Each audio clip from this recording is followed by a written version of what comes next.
Should you pay off your mortgage as slowly as possible? Can you hold your kids' money in your name?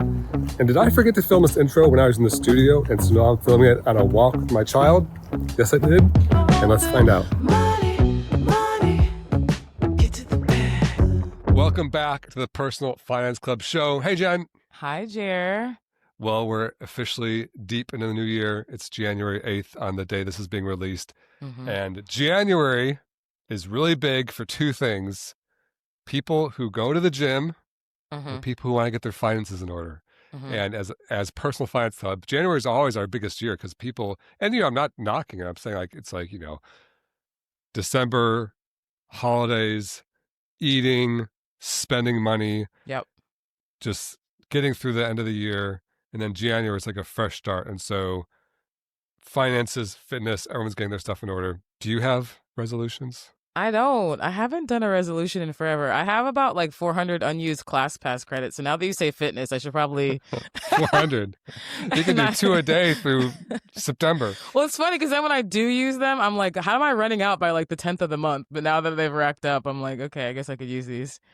Yeah. You can get massages and things like that too. Do they roll over? You get to keep them? I got the plan at the end of last year where they can roll over because that was starting to piss me off when I couldn't use them. So yeah, I'm I gotta find a happy medium of how many credits I'll actually use. I get a text notification every time my credit card gets charged. That's actually a personal finance tip I recommend because I think sometimes subscriptions, whatever, your credit card starts getting charged, you don't even know it. Yeah. And so if you get a text, at least you're a little bit more dialed in. And I just got a text, $49.99 a month for my Peloton subscription, my wife's Peloton subscription, that we both can technically use. Yeah. And I told her, I was like, hey, if you're using it, I think spending money on health and fitness is 100% a great ROI. If I could pay $1,000 and be in great physical fitness health by the end of the year, there's no better money you could spend, right? But if I'm spending $50 for a exercise bike to sit there with a clothes drying on it or something, I'm like, oh, that's just so brutal to me. So I need to go look at the track record of our Peloton usage and see what we're really paying per ride. Are we paying $25 a ride because we use it twice a month? Are we paying $200 a ride because we use it? If you're paying $200 a ride, you can do a lot of $200. That's true. You can ride someone for $200. Oh my God! That escalated so quickly. I don't know. Okay, why. let's pivot. Do you have resolutions? Do you I don't do resolutions you either. Don't do them? Yeah. I think just like everyone, I kind of want to get fit and get my finances in order. But right. Although one thing that stuck with me lately, this is a tweet I saw or a thread, I guess it was, that says you don't need 75 hard, you need 362 schmedium. And I really like that because I think my resolution would be just do a schmedium job more consistently because I'm very I'm a yo-yo diet or yo-yo fitness person where I'm like, all right, Monday legs, Tuesday chest, Wednesday cardio, Thursday hit. And then I do it for a month and I'm like, yeah. And then I'm like, oh, I'm so sick of this. I'm going to do nothing for a month, Yep. So I'm going to just try to stay more schmedium from now on. So relatable. I did 75 hard. It was pretty amazing, but yeah, I definitely didn't keep it up. Obviously, it's insane. Yeah. I still kind of want to do that just to see what happens, but I think the better life advice would be just be more consistent. I cannot imagine doing it with kids, having to feed a child and then having to maintain this consistency and working out twice a day. I don't know. By the end of it, though, I will say my outside workout was almost always a walk, which is amazing. A 45-minute walk is really good for you, but it was at the beginning I was Culver City steps, hiking, and then at the end it was all right, we're gonna get outside for 45 minutes to take a walk. I'm gonna sit in my rocking chair. It's I'm outside technically. Push my toes back and forth and rock. Got it in. A little meditation. All right, so no resolutions, but trying to just be better in 2026. Yeah. Okay, I like that. This is the big year. I like finally that. Be better. And let's make the podcast huge. I want to finally unseat Joe Rogan for the #1 podcast. We've been in the millions for long enough. Let's get to #1. Oh my God. Our 3 listeners are going to think that's hilarious. Yeah, I didn't know. I just came back from North Carolina. I didn't know my parents knew who Charlemagne was. I was like talking about him with my brother, and they were like, my dad goes, Charlemagne the God? I almost fell out of my seat. But he just signed a $200 million deal with iHeartRadio. So let's get to Charlemagne and or Joe Rogan territory. In terms of numbers, maybe not ideals. Yeah, okay. I don't know who Charlemagne is, but it sounds like he or they or it is successful. So he's doing very well. I'm trying to get there. All right. Let's be Charlemagne. Let's get into it. Explain it like I'm 5. What's the topic this week, Jen? Okay, you have posted so many times about the 6 phases of investing. We'll have Sahil put a picture up here for us. Can you break down those phases and tell us why the order is important? Yeah, I call this phases of investing, but it's really more general than that. It's really the what do I do with this money question. It's the answer to that. And the reason I think that question needs an answer is because people make their life very complex and their financial life too. And a typical individual, I was told once in high school English class to never use the word person. Like, don't ever write the word person in a paper, because if you're talking about firefighters, say firefighter, don't just say person. But I'm never talking about firefighters. I'm always talking about humans who... Yeah, but you just said individual. It makes you sound like ChatGPT. So, I don't know. Maybe we can workshop some things. And you know why I said individual? Why? Because Miss Martin in 11th grade high school said you can't say person, but you can say individual. So we all just wrote individual when we meant person. Funny. And it's worse. Yeah, it's worse. Yeah. But what do you call a person who's like working on their finances? Like a financier, like Jeffrey Epstein? No, God, you are on a roll today. How do we go to writing people and Jeffrey Epstein? No, I don't know. Don't say it again. Okay. All right, just individual is fine. Individual is fine. All right, individual. We'll go with ChatGPT. But at least you know this isn't AI. Okay. All right. So, but it's an answer to the question, like, if you're a person, I'm just going to say person. If you're a person who has some money, this is what you're typically doing. You're like, okay, I want to be investing, so I think I'm going to buy some stocks. And I'm saving for this car, so I'm saving, but I also have this debt, so I'm paying off the debt. And I think I'm going to do my 401k, or maybe I'm going to buy some insurance, and maybe I'm going to, maybe I'm going to do a high yield savings account. Oh, I heard bonds are good. I think I'm going to do some bonds. And you're just kind of like flailing with these like 14 kind of all orthogonally aligned goals. Does that sound familiar to you at all? What? Orthogonally? Like, no, like this like feeling of just like trying to do. Oh yeah, sounds like everybody I pretty much know. Totally, exactly. So we all do this, and then you get a bonus of $3,000 at work or whatever, or tax return or whatever, and then you're like, okay, well, what do I do with this money? Do I, and it's almost like, what did I hear about most recently? Should I pay off some debts? Should I invest? Should I save for kids' college? Should I pay down my mortgage? Should I save for something? And this is an ordering that you should do, and it kind of simplifies all these decisions. And the way I like to, and by the way, like, this isn't totally novel in the world of personal finance. If you read like 10 personal finance books, probably 6 of them are going to have some similar prioritization of what to do with your money. Right. And this is the one that it's pretty basic. I think keeping it simple is what's really important, which is why there's only 6. So here it goes. This is basically what you do with your next dollar. Number 1, phase 1, max out your 401k up to your match. So if you have a job that offers a 401k and they offer a match, which means if you put in $1, they put in $1, or sometimes it's a partial match, like you put in $1, they put in 50 cents.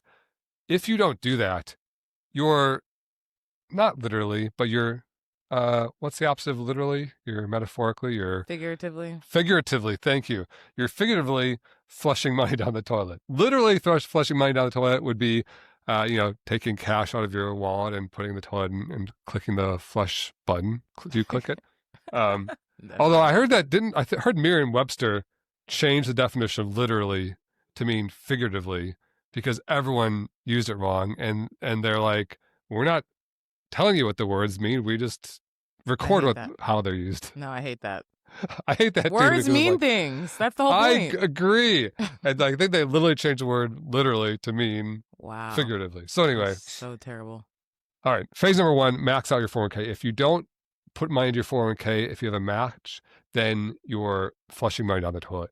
Even if you did the worst possible thing financially, which was to then the next day go drain your 401k of all the money, pay the tax, pay the penalty, yada, yada, yada. That match is so much money. It's more than the tax and penalty combined. So you still end up with more money. You could then take it out and go, buy, a sports car with it or something. But better yet, just leave it in there because you're going to be a little bit better for, the long term. Okay, that's phase one. Max out your 401k. Phase two, pay off all non-mortgage debt. So if you have car loans, student loans, credit card loans, medical debt, personal loans, anything that's not backed by a house, pay it off.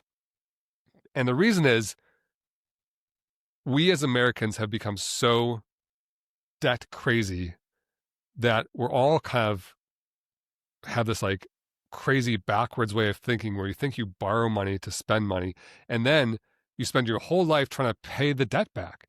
And instead, and I think of debt as like a down escalator when you're trying to go up, right? Mm-hmm. And if you're trying to build wealth, debt pushes you down the path, right? You're in debt, you're negative, you're way in the negative, and it's going down, because you're paying interest on it. So the more debt you acquire, the faster the escalator is. And so if you can pay off all that non-mortgage debt, get to the top of that down escalator, suddenly now you're not like in this rat race, just trying to keep your head above water anymore. Now you can kind of stand on solid ground and build some wealth. So that's phase two, pay off all your non-mortgage debt. Phase three, save an emergency fund. These first three phases, if you see the graphic, they're in red. That's kind of like your defense. You go from defense first, then offense. So defense is 401k, pay off your debt, and save an emergency fund. Emergency fund is a savings account, a high yield savings account, money market fund, just a pile of cash somewhere. It has like 3 to 6 months of your monthly expenses.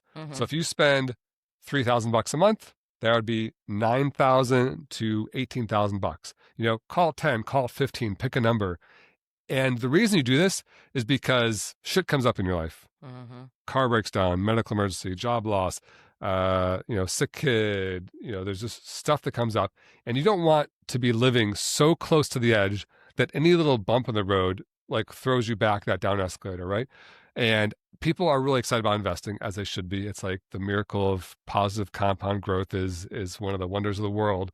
But the best, offense can be a good defense, right? Because if you keep getting thrown down this down escalator of debt, you're going to be in the washing machine of not getting above water. I'm like mixing my metaphors here, but you get it. You don't want to be on escalators or underwater. So there's your first three phases. Phase number 4 now is invest so that you're on pace for a healthy retirement. And so how you basically figure out how much money per month I need to be putting into investments to make sure that when I'm age 65, I will be able to retire and not be, at risk of being destitute, right? And you can use a investment growth calculator like the one at hellonectarine.com, or just Google Nectarine calculator. It's your first hit. And you can type in your age, your income, how much money you currently have invested, how much money you're saving per month. And it's going to tell you the percent chance of a likely successful retirement, how much money you'll have at retirement. It's really cool. It's got inflation. It's got all these features built right in. And so figure out how much you're doing there. So like, let's say and the way these phases work is you just do the first one until you're fully done with it. Then you just do the second one until you're fully done with it. So these like 14 different orthogonal means like not perpendicular, like isn't that what it means? Right? This is the first time I'm hearing this word. Really? That's and now you've used it twice. I know, now I feel like I need to explain it because you acted confused before, but I'm like a computer programmer. So sometimes like words I think are like normal every single day words are words people like don't even use ever. Do you ever use the word default? Like, oh, that's like the default option? Yeah. Okay. I used that once and someone's like, oh, I never said that word. Like, what's that word mean? I was like, really? I was like, that's like I thought maybe it was like a computer programming thing. No, maybe it means something different to you, but it's very basic. Yeah, it's like the default option. It's like, okay, if you don't choose, that's what you get. Okay. Yeah. Anyway, this is not about default. It's about orthogonal. And orthogonal means these things are all pointing in different directions, right? Like parallel means, okay, we're all aligned. Orthogonal means they're going in different directions. And if you're all going in different directions, it's very hard to make progress. And so that's why you do these things in order. You do phase 1 until you're fully done. You pay off all loan, you max out your 401k until you're totally done. With the match. Again, and that should take like 5 minutes. Either you have it if you don't. If you don't, you skip it. If you have it, you just fill out your form at work, done. Phase 2, you pay off all non-mortgage debt. For some of you, for many of you, you might already be there. You're like, oh, I don't have any debt besides my house. Great. If you have $100,000 in debt, then that's going to take a few years to get out of it. And then you're in phase 2 for a few years. But it's way better to be in phase 2 for a few years than for the rest of your life. Because when you're focused on phase 2, getting out of debt, and not trying to do the 14 other things, then you can actually get out of phase 2 and get off that down escalator. Okay. Once you're out of debt, then you save the emergency fund. And of course, you're going to have some cash. It's going to be in your checking account. You're not going to like be totally cash broke this time, but you're going to save a more significant emergency fund once you pay off all your debt. Then phase 4, figure out how much per month you have to invest till you're on pace for healthy retirement. Once you can fulfill that and you're beyond that and you have more money, you're getting to be in pretty good shape here. Now, time to save for a house, save for a down payment for a house, or kids' college. Anybody saying, whoa, you don't want me to save for a house until I'm like on pace for healthy retirement? And my answer is no, I don't. Like if you aren't going to even be able to like retire, that means you're going to be broke. That means you're going to like not be able to eat. Then I don't think it's time to get into more debt to buy this massive asset, right? So, I want you to at least be debt-free and being able to take care of yourself. Phase 4 is kind of the minimum for I'm going to be able to make it through life here, and I'm not drowning in financial problems. Then you can talk about being a homeowner if you want to be. You don't have to be. You can be a renter. That's totally fine too. And saving for kids' college. Same thing for kids' college. That's like the oxygen mask rule. I've been flying with kids a lot lately, and every single time I fly, the flight attendant comes to our row and says, when the masks come down, do yours first and then do the kids. Right. The reason is because if you're monkeying with your little toddler who's like squirming, you're going to pass out and die, and then you're both going to die. So you put yours on in 2 seconds, then you do the kids. Get your own finances in order first, then help save for kids' college, right? If you aren't even able to save enough to retire, it's not time to worry about your kids' college. Like your kid's going to maybe get financial aid, maybe you have to work through college, and maybe take some debt. Maybe you're going to help them later when you have more money, when they're college age, whatever it is, you'll help them then, but now is not the time. But phase 5 is the time once you're investing for healthy retirement. And then phase 6 means you've maxed out your 401k. You're paid off all non-mortgage debt. You have an emergency fund. You're investing at least enough to retire at age 65 based on a retirement calculator like at hellonectarine.com. You've saved enough for a house if you want one, and you've saved enough for kids' college. Now you're like in very, very good, very solid financial footing. You're probably on pace to be a millionaire or multimillionaire. Phase 6 is invest more or pay off your mortgage or do both. And I always get this question from people in phase 6, which one do I do? And the answer is whichever one you want. If you have a 2% mortgage that you got in 2021 and your house is worth 4 times your debt and you're super comfortable with your super low mortgage payment, then maybe don't pay it off. Or maybe do, because some people just don't want debt and they want to not have a mortgage payment at all and take that mortgage payment that they used to be making and put it into investing. That'd be fine too. And so there's no really wrong answer there. And there's not one that's going to like guarantee you a better outcome. It's really more about just what you want out of life. If you have like a 6 or 7 or 8% mortgage, then I'd probably say, yeah, go hard on that mortgage or just do a little bit of both during phase 6. So yeah, this is really forget the 14 different orthogonal arrows pointing and all. You can't really have 14 orthogonal arrows. You can have 2 on a flat surface and 3 in a 3D plane. Now you're getting in the weeds. Beyond that. Come on. Isn't this personal physics club? PC. Physics starts with an F sound. But yeah, you can't. So instead of having these 14 different arrows pointing different direction, this is just going in order. And this is a really tough pill for a lot of people to swallow because they're like, oh, just because I've got student loans, you don't want to be buy a house. I was like, hey, I want you to own a house. I just don't want you to be in this crippling debt forever. I want you to get out of debt fast, which requires focus. Then you can get on to buying a house. Boom. Yeah. Love the breakdown.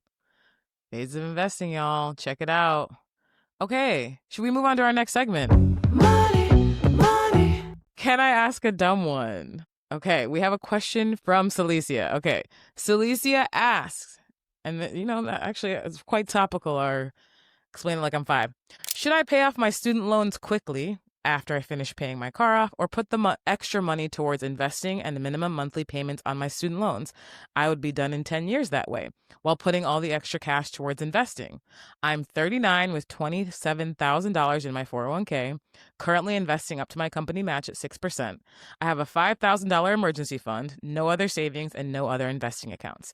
My debt is a car at 7.55% interest, with $36,000 left to pay, and my student loans are at 5.5% interest, with $77,000 left to pay.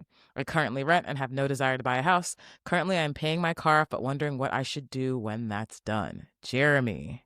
That is topical. How nice, Jen. Whoever organizes these episodes is just crushing it. So, Celicia, Celicia's asking, I hope I'm saying your name right. Celicia. Celicia. Yes. I like your name. And it's spelled really beautiful. Salicia. Celicia. Mm-hmm. It's got a lot of vowels in it and a lot of sounds. I love it. So Celicia is asking, okay, I'm going to pay off this car, but after I'm done paying the car, she's talking about these orthogonal arrows. Should I? Which one should I do? You're capped. No more. That's if the we don't last say time orthogonal 16 more times in this episode, I'm just going to delete it. There's now a minimum orthogonality. How about that? I'm counting it.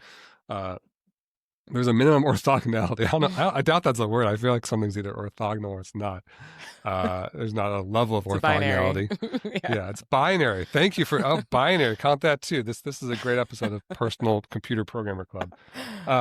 Okay, so Celise is asking about these arrows. Like, okay, how do I prioritize? And my answer is, my answer to her question is the phases of investing. Pay off all your debt first, then worry about investing. But my real answer is girl, I need to be a little bit real with you right now. You're 39. You're Jen and I's age, and we're not the springiest of chickens, if you know what I'm saying. We've been in the world for a few years. Mm-hmm. You've got $27,000 invested. This is a little question. I don't know your entire financial situation, but it sounds like you have $27,000 invested. You just bought a car that you still owe $36,000 on? So your car that you drive around in that's losing 10% of its value every single year, that's going to be worth like 10 grand in a few years when you go to sell it, that's just plummeting in value, plus you have to pay for insurance, plus you have to pay for gas, plus you have to pay for maintenance. This thing is a money pit. You spent more money on that than you have money in the world. You do not have should I pay this debt off or this debt off? That's not your problem. And by the way, I'm saying this with like a heart of love and caring, because I only would speak so dramatically because I care and want the best for you. But you don't have like a pay this off or that off problem. You have a two rules problem. You are not living below your means, and you're not investing early enough, and you are living way above your means. I never went into debt for $36,000 for a car. That would be crazy to me. One time in my life, I borrowed money for a car. It was a used car. It cost $10,000, and I put down $5,000, and I borrowed $5,000 for that. This was a while ago. This was 2006 or something. So it was 20 years ago. So if you're going to cry inflation, say those are made up numbers, double it. Say it was a $20,000 car, and I put down $10,000. I borrowed $10,000. Fine. But still, I'm not borrowing $40,000 for a car at 7.55% interest, and I don't even need to harp on. I just want to apologize on behalf of the Personal Finance Club podcast that Jeremy's yelling at you, because this is getting out of control. But go ahead. I agree. I agree, because, I hate when people are like, oh, Jeremy's like the finger wagger and telling people that they're naughty or whatever. And I don't want to, but that's the reality here. And the thing is, like, I want you to drive a beautiful car. I bet your car is beautiful. I bet it's got a moonroof. I bet it's got alloy wheels. Moonroof, not a sunroof. Okay, cool. No, the moonroof, man. That's what's on all the descriptions. Oh, I haven't bought a new car in a long time. Yeah, I've seen car Jen's has a sunroof. My Honda Civic has a sunroof. That's a rust hole, Jen. That's not a sunroof. I'm like Fred Flintstone. Like, I'm pedaling with my feet. I know. She saves on gas and she's getting in shape. That's how you do it. All my resolutions at once. But yeah, Sleazy, I'm sure your car is beautiful. I want you to drive a beautiful car. But this car is going to make you broke, and I'll tell you why, okay? I just ran some baseline numbers, and I don't know your entire situation, so I'm going to like kind of make some assumptions here and give you an example. But I'm going to assume you make the U.S. median household income of $80,000 a year about. And you said that you have $27,000 in your 401k, and you're doing your 401k match, which is 6%. 6% of $80,000, your income is $4,800. So if you have $27,000 investments and you add $4,800 a year, I went to the Nectarine Investment Growth Calculator to do this. That predicts at age 65, you'll have $463,000. By the way, that accounts for inflation, so you can think of that as today's dollars, which is nothing to sneeze at, by the way. But to maintain your current standard of living, it gives you a 3% chance of success. You cannot live like you're living now on $463,000, which means you are going to keep working until your 70s or 80s, or have to dramatically like move to a apartment community, or definitely downsize your car. You don't want to be in a situation where you're in financial desperation when it's time for retirement, right? And so right now, you have a 97% chance of failure based on where you're going right now. But let's look at this. Let's say you sell your car, and from now on, you buy cars in cash. I bet you have an $800 a month car payment. Having buying a $40,000 car and 8%, do the math, whatever the term is, it's probably around $800 a month, which is about, crazy enough as it sounds, the U.S. median new car payment right now. $800 a month times 12 months is $9,600 per year. If you add that $9,600 to the $4,800 you're already investing, that's $14,400. So you could go from investing about $5,000 a year to investing about $15,000 a year just by not having this $800 a month car payment. That is $14,400 a year of your $80,000 salary. Not crazy, right? Like you can still live on a lot. So that one change, what difference would it make? Instead of having $463,000 in retirement, you would have $1.2 million of retirement. It would triple your retirement, and it would take your chance of success from 3% to 98%. Ooh. And so this whole, like, should I pay off the student loans or like pay off the, like that ain't your problem. And like, the answer is like, yeah, I'd pay off your debt first. The problem is you're living above your means. If you're doing it at 39, you're going to be doing it at 44. You're going to be doing it at 49. You're going to be doing it at 54. You're going to be doing it at 59. You got to make a change, girl. So housing, car, job, the big things, get those in order, live below your means, invest early and often, pay off your debt fast. I'd sell the car. I think that's crazy. Sell this $40,000 car, buy a $10,000 car, take your $30,000, pay off the loan, pay off the other $6,000, pay off your student loans. Then you're going to have, $2,000 or $3,000 a month extra. Put that towards investing, upgrading car then, but you got to make a change because you're kind of on a collision course for not being able to retire. Girl. I know. Sorry. My friend's selling a 2014 Ford Fiesta for like $5,000. So, slide in my DMs. And, like, you laugh at that, but 2014 was like a blink of an eye ago. When people bought a 2014, they're like, oh, this it was this super modern car. I remember driving a 98 car and it had airbags and had an automatic seatbelt and it had like all this stuff. And then people are like, oh, I need a modern car. I'm like, 2014, that's like this futuristic year. And, it's going to take a little bit of maintenance. You're going to have to go to the mechanic and send them $500 once a year or so when you drive a 2014 Ford. But $500 a year is a heck of a lot less than $10,000 a year for a new car payment. And it's just people fall into this like keeping up with the Joneses trap, like, oh, like even I'm falling into it. I was listening to one of our recent episodes in the drive in today, and I was talking about how I want this Rivian, and it's just like, do I really need an $80,000 car? And as a percent of my net worth, $1,400 car payment.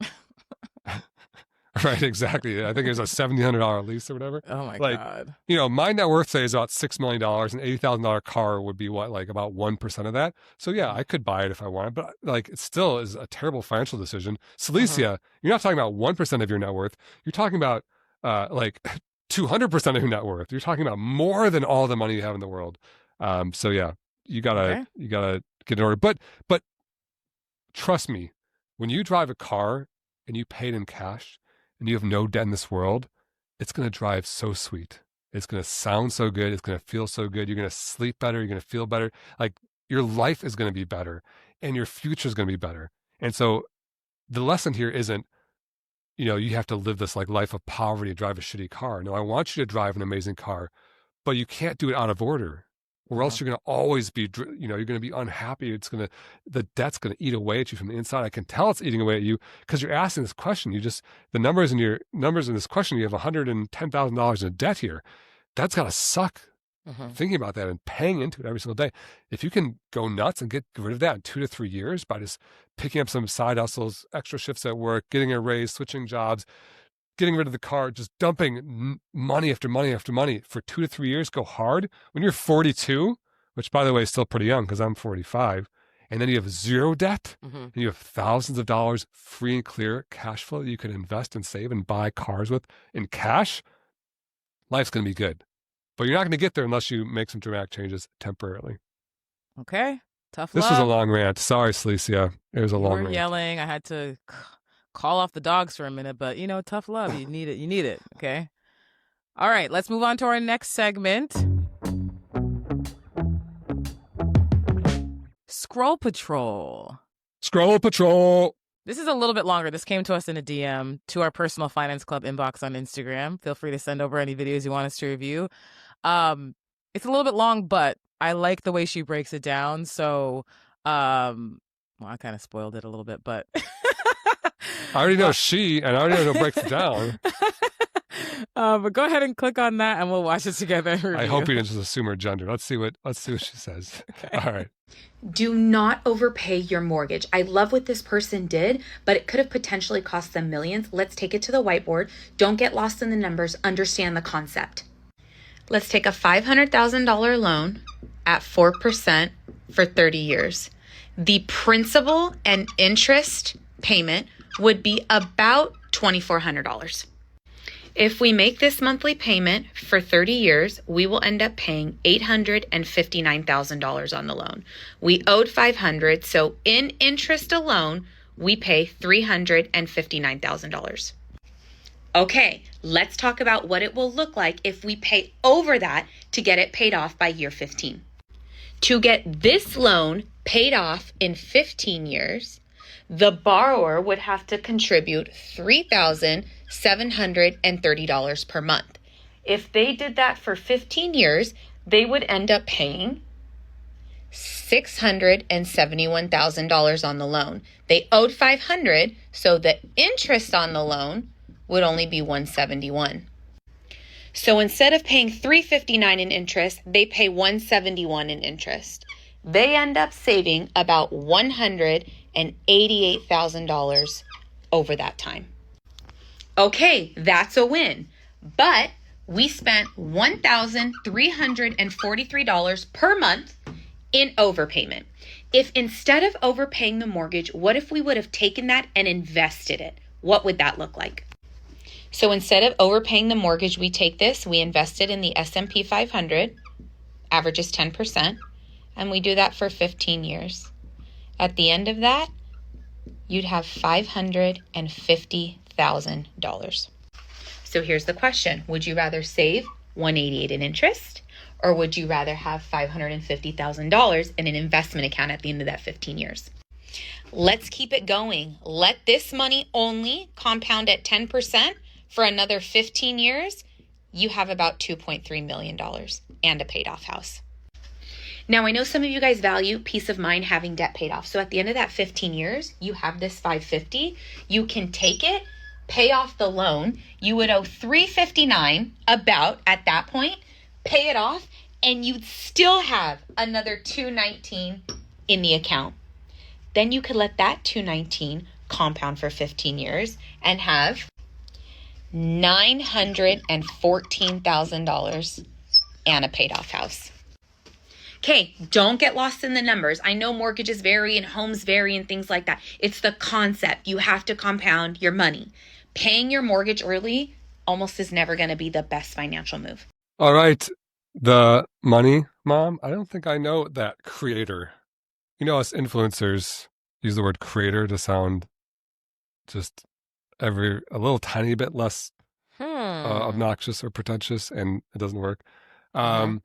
So yeah, I didn't, I'm watching this in real time, so I didn't check the math, but everything there looks correct to me. I do think that she took a long time to basically say investing at 10% will grow faster than debt at 4% will cost you. And that's not news to me. Her advice there is kind of baked into the phases of investing we just talked about, which is don't pay off your mortgage early until you're at least on pace for a healthy retirement. And then phase 6, like we talked about, is choose. If you were actually at phase 6 and you've paid off your debt, your non-mortgage debt, and you've saved emergency fund, yada, yada, yada, and you're choosing between paying off your mortgage or investing, the whole point of her video is saying, don't do the mortgage, invest. And I actually disagree with that. I think that's a fine option, but I'm not as emphatic about it for a few reasons. One, 4% loans aren't happening right now. Right now they're like 7%. 2, 10% is the historical average of the S&P 500, but that's over long periods of time. Right. If you have a bad 10-year run, there's been bad 10-year runs like from the year 2000 to 2010 where your total return was around 0. And so if you are, like, let's say you have a 7% loan and for the next 10 years, the stock market returns 0 and you do what she suggests, you would put yourself in a dramatically worse situation. And so while the very simple spreadsheet math says 10% will beat 4%, of course it will, but it's not a guaranteed for 10% where the 4% debt is guaranteed. So I think that isn't represented in that video. And she also kind of mentions if you have peace of mind by paying off debt, she's like, just pay it off in 15 years. And I'm like, yeah, you could do that. It's not fully fair because you'd have to pay capital gains tax and some income tax and the dividends along the way. And so, it's, and to her credit, she's like, don't get lost in the numbers. And, some of these things are kind of rounding error, but she's saying basically you could just invest for 15 years and then take some of the investments, pay it all off in one fell swoop, still get done in 15 years and still end up with $1 million. Yeah, that's true too. And so like all in all, like I think what she's saying is correct. I think the math is good to know. I think it's good to understand that, but I think it's kind of missing the risk aspect and the psychology aspect, which is like, let's say you go ham and you do pay it off in 15 years, then you can put that whole mortgage payment plus all the extra you're putting into investments and get yourself into an equally good situation down the road. And so when you're making that decision for yourself, do I pay off the mortgage or do I invest more? I think it really comes down to what makes you sleep better at night, feel better, give you a better life. And if you're someone who's like, hey, I'm really comfortable with my 2 or 3 or 4% mortgage. I really want to be investing more. I'm accepting the risk that maybe this is going to go on for 10 years and I'll have made the wrong choice and I'll be paying more in interest, even though the market did bad for 10 years. If that's all cool with you, then do what she says, just invest instead of paying extra towards your mortgage. If that's not cool with you and say, hey, I don't like the idea of putting more money at risk into the market when I have this guaranteed debt that I'm paying, pay on that debt, right? It's hard to find someone who has 0 mortgage and has thousands of dollars in free and clear cash flow that they can invest and become a millionaire very quickly through investing, who's like, oh, damn, I wish I didn't pay off this mortgage, right? And so I feel like there's some more squishy, soft issues at play there, like the risk and the mentality stuff. But overall, the math's correct. Sometimes I see people with these whiteboard things, and I'm like, oh no. And it just like, there's like some big lie that's being hidden there, and there's not. Like, I think all the math is correct, and I think her conclusion's perfectly fine. But I'm not as militaristic about it. I think if you want to be debt-free, including your home, go for it. And that's like a perfectly good thing to do. There's this great book called The Psychology of Money by Morgan Housel, who goes into issues like this. And he really makes great arguments, which is, this is never really a black and white issue. And there's not right and wrong. There's kind of right for you and what, brings you peace and joy and leads to a successful outcome is the right decision for you.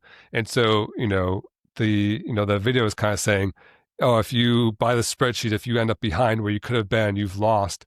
I disagree with that, because we don't know that that's going to come true. It depends what the market does. And maybe you've lived a more stressful life along the way because you hate having a mortgage payment and you hate having the bank on your home or whatever. So, I'm not as militaristic about it, but still, I think it's a good video, and I like her, and I think it's good math to understand. So I'd give it a B+.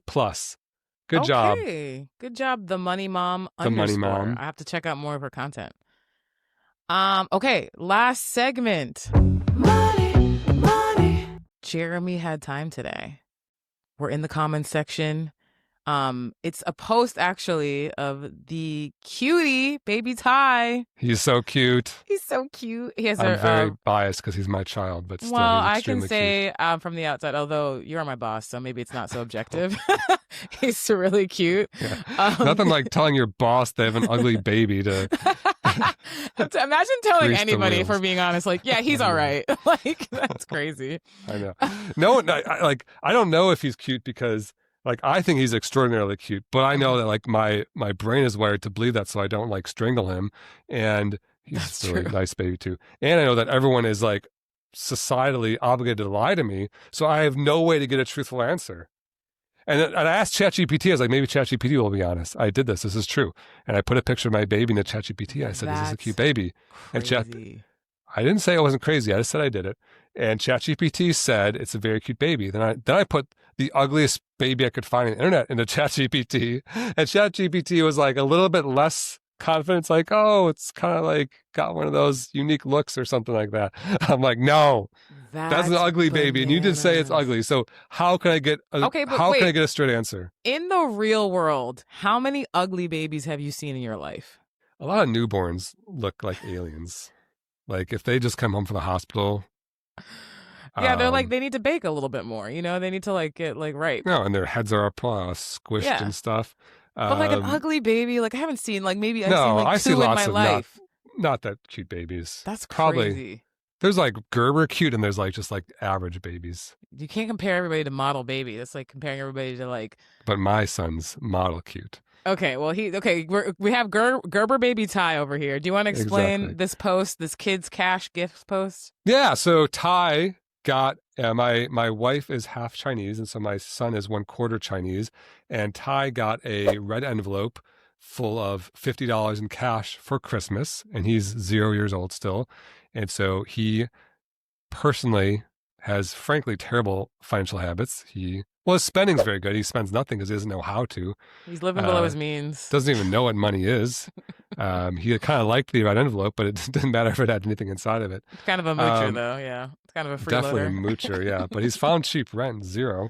All right, so I said, "What do you do with this money?" And I've always thought about what do you do with a baby's money? And what I did with it is I went and opened literally on Christmas Day, I think I opened a custodial brokerage account, which is an investment account, like a bank account that you are the custodian of. That means you control it on behalf of the owner of the account, and the owner of the account is my son. And so I literally had to put my son's name and social security number. He literally owns the money, but it's not legal for kids to control investments until they're 18. And so it has to be a joint account or a custodial account. And it's either 18 or 21, depending on your state. And then I went and bought 2 mutual funds. I bought FZROX and FZILX, which is the total U.S. stock market mutual fund and the total international stock market mutual fund. I think I did 60-40, so I did $30 into one, $20 in the other. Which one did you do more of? What'd you say? Which one did you do more of? More U.S., Okay. 60% U.S., 40% international. Good question. And there it's going to sit until, once he's old enough to understand, I'm going to show it to him and explain to him what we're doing. And investing is going to be, saving, spending, giving. That's all going to be part of his money world. Mm-hmm. And then when he becomes an adult, 18 or 21, I think it's 18 in California, he's just going to get it all. Mm-hmm. And, some people are like, wow, and I guess this is the comment says what? Oh, yes. This is the comment. Actually, while you were talking, I was thinking about how I think in California, they passed some kind of influencer law where you can't use money, or you have to contribute a certain amount of money. If you are famous on Instagram, for instance, from your kids, and that's the main reason you have an account, you have to put a certain amount like in investments, I believe, is part of the law. So like there's all these families that moved to like Minnesota. That's like how they were like, we're not actually going to follow this rule. We're just going to move because we don't I want to keep embezzling money from my children. But that's what I was thinking of. Sorry, kind of like that was what my mind was on. But anyway, the comment says, why not just keep it in your own name? Says someone who's moving to Minnesota, packing their bags right now. Okay, so I have 4 reasons why I don't keep it in my own name, and it's a good question because why did I go through all these hoops to like open an account as a name and there's like kind of one good reason not to do this, which I'm gonna get into, but I'll tell you the reasons too. First of all, I think it's technically illegal. I can't just put that in my wallet and spend it on something. That's stealing. I can't even put it in my wallet and say, well, it comes on the wash because I'm covering housing and food. No, like I legally owe my child food and housing. I could keep it in an account and make sure it's earmarked to like go towards his like college, or I could like give it to him and let him buy a toy with it or something. And obviously we're getting into like the very fine technicalities, like how could this ever go to court, right? Like especially for small dollar amounts. If a child is like given $1 million or something as part of a will, and then the parent steals it, that could go to court. But how could this $50 go to court? It never could, right? And so, in practice, parents probably are stealing their kids' money all the time. As like stupid as that sounds, because they're obviously like giving the kids a lot of money too. But for me, technically, it's legal. That money is his. It's not to be spent on me. It's not to be spent on his housing. It's not to be, in my opinion, commingled with my bank account. It's his, so it's going to his account. That's reason number 1. Reason number 2, I think it's morally like kind of squishy. Like if I put it in an account and earmark it, I was like, well, like, is that really going to go to him, or is that kind of getting lost in the mix with all my other funds? I could keep it in a separate account under my name and call it, just casually the Ty account, and then, give it to him later when I feel like it, which I think would be fine. I don't think it's saying you're a bad person if you do that. But for me, I think it's more about setting clear boundaries if I actually have it in his name. Right. 3, I think it's a learning opportunity. We're talking about $50 here, right? Like on my drive to work, I got a credit card text about how my wife spent more than $50 in DoorDash while I was leaving, right? So like, $50. Andrea is catching strays today. I know. Well, she's sick. Leave her alone. You could have said, well, you have an electric car, but like my gas is like $40-$50. So you could have said that, okay? Okay. Well, for a tank of gas. Come on. Lay off sick. Her.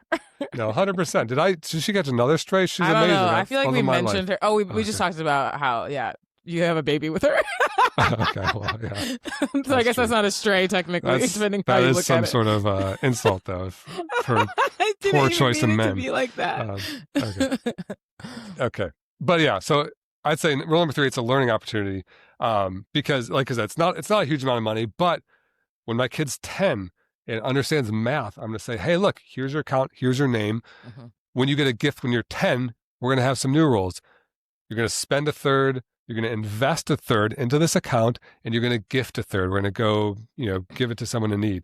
And then they're going to start to understand, okay, some money grows, some money spends, some money is to help people, whatever it is. And they also will get that money when they're 18, right? So when they're 18, maybe there's going to be $5,000 in there over the years it grows or whatever. They're going to say, okay, now I'm not going to go and borrow $40,000 to buy a car. Maybe I can buy a 2014 Ford Fiesta for $5,000 in cash because I've got this birthday money over the years that's right. Compounded, right? So I think that's like a learning opportunity about how to save and how to invest. 4, there's a modest tax benefit. Since it's in Ty's name, all the growth and dividends are taxed at Ty's tax rate. Now, as you may know, Ty's lazy and doesn't even have a job. He's 10 months old. And so his income's 0. And so, this year or actually in 2025, he's probably going to get a tax form. It's technically 2026 when these people are listening. Oh yeah, that's true. But when I started the account last year in 2025. And so I think he might actually get, no, maybe he won't because it's too small. I think they just if it's under $1, they don't even send you the tax form. But, for 2026, I might get a tax form that says, hey, you got $1 of dividends. And if that was on, Jeremy's taxes, I have to pay that $1. I have to pay tax on that dollar as its income. But since it's his, there's no tax on it because he's like way under the standard deduction. And so, why have all of his money adding to my tax bill when he could be getting it tax-free essentially? And so those are the 4 reasons: illegal, morally squishy, learning opportunity, tax benefit. I just want his money in his account. And I think it's a really cool opportunity for him to have his first introduction to investing. The other big comment I saw was, hey, what about financial aid? If he has a lot of money in his name, that's going to impact him more for financial aid than it is if it's in your name. And that's technically true. But my answer to that is kind of like, it's supposed to, right? Like, let's say he was gifted $100,000. And I said, hey, give me your money, kid. I'm going to put it in my account. That way we can go get some more loans or grants or whatever for financial aid. That's essentially fraud, in my opinion. That's like concealing the true origin of money to be more attractive for, gifts from either the government or for donors or whatever. And what we're talking about here isn't a big amount of money. If it's like $5,000 at the time he's 18, we're going to be talking about like a few $100 a year that he might not be eligible for in student aid. So I don't really think it's that big of a deal. And I think it's technically not the right thing to do. So I don't know, like strict moral ground, I just say it's his money. If he has a lot of money, then he should be counted, according to the financial aid people, it should be counted towards financial aid. So, and I think 1 or 2 episodes ago, you dived like a little deeper into that. Yeah, we did talk about this. Yeah, so if you want to know more. Welcome to my world, Jen. We just answer the same questions over and over and over and over. Just in case they want more of a deep dive, since this is. That's a good point. Topic. Yeah, that's a throwback. Yeah. By the time they get here, maybe they would have been like, oh, you kind of already answered my question. Nice. Cool. Thank you. That was like, that comment wasn't necessarily like a mean comment, but I thought it was something that would be cool to address here. So awesome. No, it's not a mean comment. And like I said, if you don't do this, like I'm obviously a very, organized money nerd kind of person that wants to do everything very strictly by the books.